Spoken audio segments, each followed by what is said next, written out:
할 일 다 했는데 왜 저 B밖에 안 돼요? 제가 B인 이유 이야기해주세요. 직원들이 이렇게 이야기합니다. 직장인 10명 중 7명 인사평가 후에 이직 결심한다. 70%가 이직을 생각하는 겁니다. 공정이라는 개념은 지극히 개인적 주관 속에서 존재하는 것이기 때문에 공정한 시스템이 세상에 존재할 것이다. 존재하지 않는다. 획일적인 인센티브는 업무 자체의 즐거움을 없애버리고 단순히 돈을 위한 수단으로 업무를 변질시킨다. 보상을 기계적으로 줄수록 능동적 업무 몰입은 감소한다. 내가 하는 일에 대한 정당성을 그냥 돈으로 끝내버려. n분의 1이 공정한 게 아니라는 거예요. 나의 구체적 기여에 대한 개별적 보상이 진짜 공정합니다.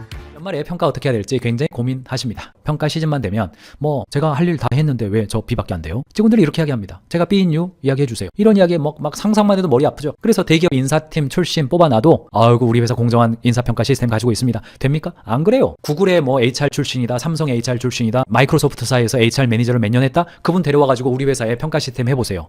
역시 마이크로 시스템, 탁월한 시스템, 공정해요. 그럴 턱이 있겠습니까? 그런 일 안 일어납니다. 왜요? 공정이라는 개념은 지극히 개인적 주관 속에서 존재하는 것이기 때문에 공정한 어떤 시스템이 세상에 존재할 것이다. 존재하지 않는단 말이죠. 실제로도 회사의 인사평가 제도에 어떻게 생각합니까? 라고 물어봤더니 불공정하다 12%, 불합리하다 47%, 이렇게 대답이 나옵니다. 공정하지 않다고 하는 거죠. 당연히 성과에 따라서 평가했는데, 그런데 사람들은 불만족한대요. 왜 그래요? 이게 너무 단기 성과에 집중하는 거 아닙니까? 나는 올해 성과가 안 났지 내년에 성과가 날 만한 요소를 올해 많이 만들어놨기 때문에 내년도에 성과 날 건데 회사는 그거 잘 몰라주고 단기 성과에만 매몰되고 있어요. 이렇게 이야기하는 겁니다. 여러분 동의가 되세요? 근데 직원들이 이렇게 생각하는 거예요. 직장인 10명 중 7명 인사평가 후에 이직 결심한다. 이직 준비 중이다 39%, 이직 활동 중이다 약 40%, 70%가 이직을 생각하는 겁니다. 공정하고 투명한 인사평가가 구성원의 성장을 이끈다. 엄청난 글들이 나와요. 자, 근데 다시 한번 여러분에게 명확하게 말씀드립니다. 공정한 인사평가는 그 어디에도 존재하지 않습니다. 내가 아직 몰라서 그렇고 우리 회사의 시스템이 약하고 담당하는 직원이 탁월하지 못해서 그렇지 어디엔가는 공정한 인사평가가 존재할 거다. 그렇게 생각하신다면 지금 당장 생각의 방향을 바꾸시기 바랍니다. 거기에 도움이 되는 몇 가지 이야기를 말씀드리죠. 자, 두 가지의 방향성이 있어요. 인사평가에 대해서 공정성을 지향하는 방향이 있고 개별성을 지향하는 방향이 있습니다. 지금 대한민국 사회는 굉장히 인건비가 비싼 사회로 넘어갔고, 게다가 미시적으로 보면 대기업과 중소기업의 임금 격차, 또한 기성세대의 안정적 연봉과 직무의 보장과 대비해서 MZ세대의 불안정한 직무 유동성과 연봉 때문에 역대급의 개별성의 시대로 전환됐습니다. 더 이상 통일된 돈과 표준화로 인재를 묶어둘 수가 없어요. 게다가 대한민국은 공정 민감성이 굉장히 높아져 있는 그런 사회입니다. 웬만하면 불공정하다라고 이야기를 해버려요. 그러니까 기업 현장에선 두 가지가 충돌되는 거예요. 기존에는 표준화 전략을 써왔습니다. 공정함을 어느 정도 하면 사람들도 그렇게 인정을 해왔어요. 왜요? 관료주의였죠. 통제 중심이었죠. 내가 시키고 너는 하면 돼. 이거였어요. 그런데 지금은 달라졌죠. 일의 방식도 달라졌어요. 개별화 전략이죠. 인간 중심의 몰입이 필요하고 자율성에 의해서 뭔가 집중해줘야 돼요. 그리고 인간을 바라볼 때도 자아 실현을 추구하는 존재가 되었어요. 먹고 살기 어려워가지고 월급만 주면 어디 가서든 일하겠다. 아니에요. 차라리 일 안 할지언정 내가 자아가 실현되는 어디에서 일을 하겠다. 그렇기 때문에 목표가 뭡니까? 잠재력을 극대화하고 고성과자를 유지하는 것이 핵심적인 리더십의 과제가 되어 있단 말입니다. 그런데 표준화 시스템, 즉 공정성 시스템을 지향해버리면 어때요? 모든 직원은 동일한 규칙하에 관리해야 된다. 모든 직원들을 평가할 수 있는 동일한 지표를 만들어내는 데에 집중해요. 이게 공정성 기반의 인사 시스템입니다. 그러니까 영업부는 매출이고, 생산부는 품질이고, 구매부는 원가고, 총무부는 판관비고, 그래서 각자의 지표를 정해가지고 그 지표대로 노력하면 되는데 뭐예요? 줄을 세워야 되기 때문에 지표의 가중치를 또 정해요. 그래서 그 가중치에 따라서 순서가 매겨지니까 직원 입장에서는 그 가중치 잘 받기 위해서 갖은 말을 해야 되는 거고, 인사팀과 경영자 입장에서는 그 가중치의 공정함을 유지하기 위해서 엄청 연말에 시간 써요. 미국 통계 기준으로 200시간을 쓴다는 통계가 있어요. 거의 한 달을 일 안 하고 이것만 하고 있단 말이죠. 평균의 함정이에요. 동일한 규칙의 함정이에요. 특출난 재능을 가진 사람들은 이탑을 해버리고 평범한 사람들만 남게 되는 겁니다. 이 문제 우리가 이미 몸으로 경험하고 있어요. 반대로 최근엔 각자의 기호와 니즈가 다르기 때문에 다르게 대한다. 동료와의 비교가 아닌 어제의 나와 오늘의 나를 비교해서 개인의 목표 달성 자체에 집중해요. 그러니까 내 옆에 있는 동료가 A 평가를 받으면 내가 A 받을 가능성이 줄어드네. 이런 상대 서열화 평가 사라져야 된다니. 그리고 보상도 개인 맞춤형 보상인 겁니다. 저는요 차라리 그냥 세금 많이 나오니까 월급은 적게 주시고요. 회사 명의로 그냥 그 월세 그냥 지원해 주시죠. 경비 처리하면 소득세 안 내고 회사에서 경비 처리 다 되니까 그렇게 하시죠. 그러면은 이 사람 6천만 원 줄 거 그냥 5천만 원만 주고 2천만 원으로 월세 200만 원짜리 그냥 얻어주는 거예요. 회사 입장에서 어때요? 그게 더 좋을 수도 있는 겁니다. 또 어떤 사람은 어때요? 다 됐고요. 제가 알아서 할 테니까 저는 월급 높아지는 거 좋아요. 세금 많이 내는 거 제가 책임질게요. 그냥 월급만 주세요. 그냥 다양하게 아이들이 되는 거예요. 개인 맞춤형 보상 정책이 되는 겁니다. 연봉 설정할 때도 다 그래요. 회사는 어때요? 총인건비 관리하면 되는 겁니다. 그 사람이 벌어다 준 돈 대비해서 회사의 정책이 이 사람의 매출 대비 50%를 이 사람을 향한 인건비로 쓴다. 그렇다면 그 50%를 사용할 때 이 사람을 포상 중심으로 할지, 성과급 중심으로 할지, 고정급 중심으로 할지, 혹은 현물성 대가로 중심으로 할지 다양하게 하는 건 되는 겁니다. 교육비를 쓸지 그렇게 되는 거예요. 경영자가 굉장히 다양한 가능성이 늘어난단 말이죠. 근데 그 가능성을 다 잊어버리고 그냥 똑같이 돼. 이게 아니라는 겁니다. 왜 그러냐? 보상의 역설, 획일적인 인센티브는 업무 자체의 즐거움을 없애버리고 단순히 돈을 위한 수단으로 업무를 변질시킨다. 보상을 기계적으로 줄수록 능동적 업무 몰입은 감소하더라. 이것을 과잉 정당화 효과라고 그러죠. 내가 하는 일에 대한 정당성을 그냥 돈으로 끝내버리는 겁니다. 게다가 피드백할 때도 어때요? 너는 B등급이야. 뇌의 방어 기제를 작동시켜요. 스트레스를 유발하고 성장도 저해합니다. 지금은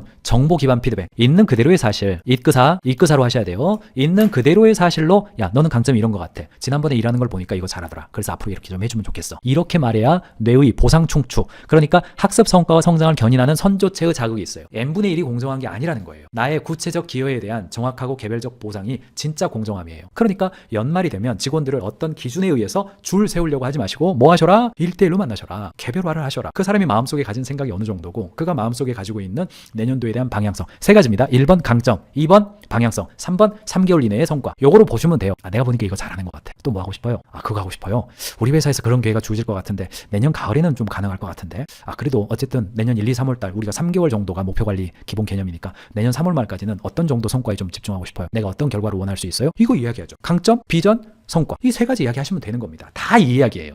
연중에 대화가 있고 1대1 미팅이 있다. 그러면 연말에 어색한 미팅 안 해도 괜찮아요. 그래서 그냥 연중에 대화가 있었다. 그럼 연말 정도 되면 뭐 1년 동안 우리 만났는데 적절히 내가 연봉 설정해서 이메일로 보내줄 테니까 그거 뭐 수용되면 그냥 넘어갑시다. 그럼 끝이에요. 그렇게 하면 됩니다. 근데 이제 그래도 대표님 좀 할 이야기 있는데 해도 됩니까? 그래도 하세요. 쭉 들어보고 연봉 인상 요인이나 뭔가 개별적 어떤 근로 조건에 대해서 바꿔줄 요인이 좀 있다. 내년도에는 제가 임신할 계획이 좀 있는데 뭐 지금 약도 먹고 있고 3월부터는 조금 재택근무를 좀 하루만 했으면 좋겠는데 괜찮겠습니까? 그러면 이제 대화가 있죠. 남편이랑 좀 어때요? 그래요? 그 아기 낳는 거 중요하지. 약은 뭐 먹고 있어요? 그거 먹어요? 그거랑 이거 더 먹으면 좋을 것 같아요.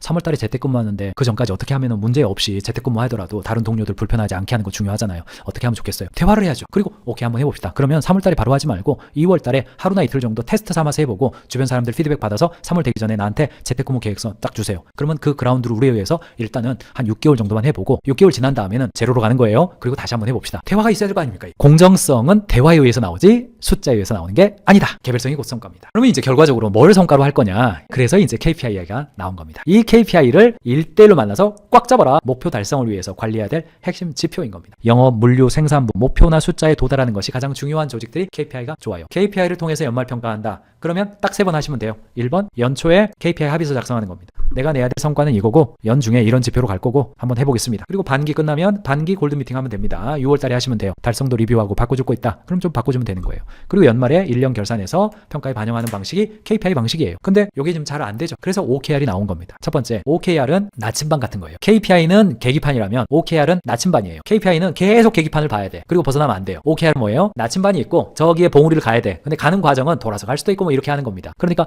원대한 목표를 수립하고 운영하는 방식은 다양성을 인정해 주는 겁니다. 그리고 이제 3개월 단위에 관리하는 것도 굉장히 중요하죠. 그래서 KPI로 평가할 때는요.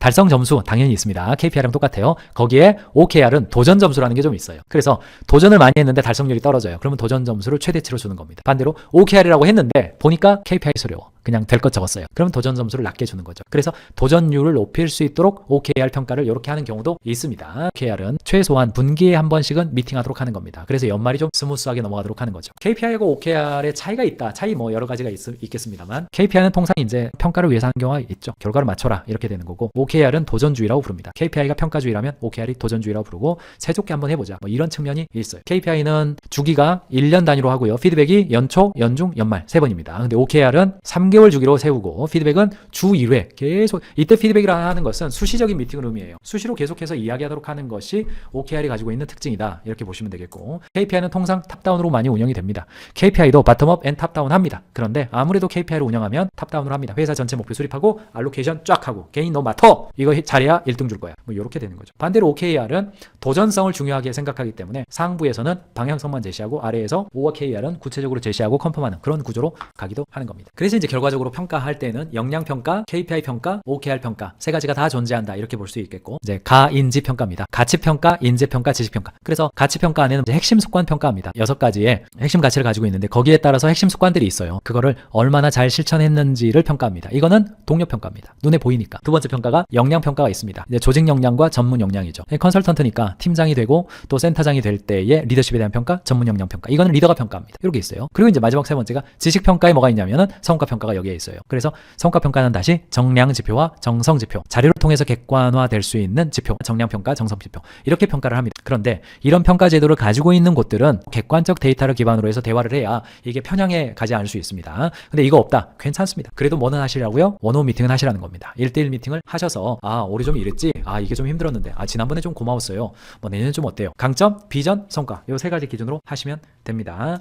제일질 하지 말으셔야 될 게 뭐냐? 연말 평가해야 되니까 내년도 연봉 인상 똑같이 줄 수는 없고 차등은 줘야 되니까 순서를 좀 세우세요. 이거는 하지 말라는 겁니다. 국내에서도 삼성, LG, SK 상대평가 종료했습니다. 지금 대기업들 상대평가 안 해요? 절대평가합니다. 가치가 적합하냐? 개인 역량이 있느냐? 실행이 있느냐? 가인지 이렇게 보시면 됩니다. 이런 프레임을 머릿속에 가지고 직원들을 만나셔라 그런 이야기입니다. 그래서 평가는 성적표를 준다 이렇게 보지 마시고 성장을 향한 지도를 함께 본다 이렇게 보시기 바랍니다. 우리가 생각하는 연말 평가는 뭐다? 지도를 펴놓고 구성원과 경영자가 함께 보면서 도달해야 될 목표를 대화하고 있는 그 이미지를 떠올리셔라. 성적표 받아들고 집으로 가는 이미지 떠올리지 마셔라. 이게 이제 오늘 제 이야기의 핵심인 거예요. 그래서 이제 평가 목적을 등급으로 매기지 말고 피드백, 즉 등급이 아니라 피드백 중심의 평가를 해서 어떻게 해야 되느냐. 통상 조직 내에서 평가를 하면 보상하고 뭐 이런 걸로 떠오르는데 그렇지 않습니다. 본질적인 게 뭐예요? 인재 경쟁력 높이는 겁니다. 조직의 실적이 향상되는 거예요. 그래서 연말 평가를 보상으로 가지 마시고 인재 경쟁력으로 가시라는 겁니다. 뭐 사실은 제일 이제 문제가 뭐냐면 1년 내내 평가 피드백 안 하다가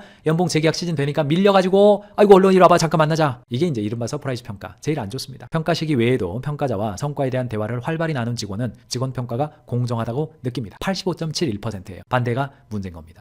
게다가 목표 수립에 내가 좀 참여한 경우 OKR은 내가 잡는 거잖아요. 이런 경우에는 평가가 공정하다, 괜찮다라고 느끼는 비율이 88.44%예요. 굉장히 높습니다. 그래서 제가 현장에서 이런 말씀 드리잖아요. 첫 번째 골든 미팅을 최소한 분기에 한 번씩은 하셔야 됩니다. 1분기 끝난 다음에 지난 1분기 동안에 가장 큰 성취감 느낀 과업은 뭐예요? 가장 잘 발휘한 강점이나 더 개발하고 싶은 강점은 뭐예요? 앞으로 커리어 목표 좀 어떻게 좀 발전하고 싶어요? 이런 질문 해주는 거예요. 지난 기간의 성과는 뭡니까? 다른 사람 도와준 건 뭡니까? 뭘 배웠습니까? 다음 3분기 동안 내가 도와줘야 될 건 또 뭡니까? 이런 질문을 던져주는 겁니다. 그 대화를 통해서 내가 조언해주고 그렇게 가는 거예요. 우리 조직은 이런 행동을 가치 있고 의미 있게 여깁니다. 그래서 이런 행동을 하는 것이 우리는 바람직한데 그 의도된 행동은 뭐가 있었습니까? 물어봐야죠. 조직이 중요하게 생각하는 가치와 행동을 봐야죠. 더불어서 감정에 의해서 하는 것이 아니라 사실에 기반해서 하는 거죠. 자네는 성실하지 않은 것 같아? 이런 이야기 꽝입니다. 지난주 보고서 마감 기한이 3번이나 놓쳤는데 어떻게 된 거예요? 이렇게 말해야 됩니다. 사실을 기반으로 피드백해라 라고 하는 거 잊지 마시기 바랍니다. 성과평가를 할 때 이게 이제 5등급 평가인데 1등급은요 잘 들어보세요. 예상치 못한 탁월한 성과입니다. 질적으로나 양적으로 모두의 박수를 맞을 만합니다. 이게 1등급이에요. 2등급이 뭐예요? 상위 레벨 이상의 성취를 이루어냈으며 주변 동료들에게 자극과 모범이 되는 수준입니다. 이게 2등급이에요. 3등급이 뭐냐? 도전을 통해 기대 이상의 성과를 얻었습니다. 이게 3등급입니다. 4등급 기본적인 업무에서 성과를 냈습니다. 이게 4등급이에요. 마지막 5등급이 뭐예요? 목표에 대한 진전을 이루지 못했습니다. 다른 사람의 관리가 필요합니다. 이게 5등급이에요. 자기 할 일 했으면 3등급입니다. 1등급 아니에요. 왜요? 자기 할 일 이상의 것을 하는 것이 우리의 목적이고 연봉이 인상된다. 내 할 일 했다. 그럼 3등급으로 놓으세요. 할 일보다 잘했다. 이게 2등급이에요. 1등급은 뭐예요? 놀랄만한 성과를 냈다. 이게 1등급입니다. 그러니까 1등급 함부로 주는 게 아닙니다.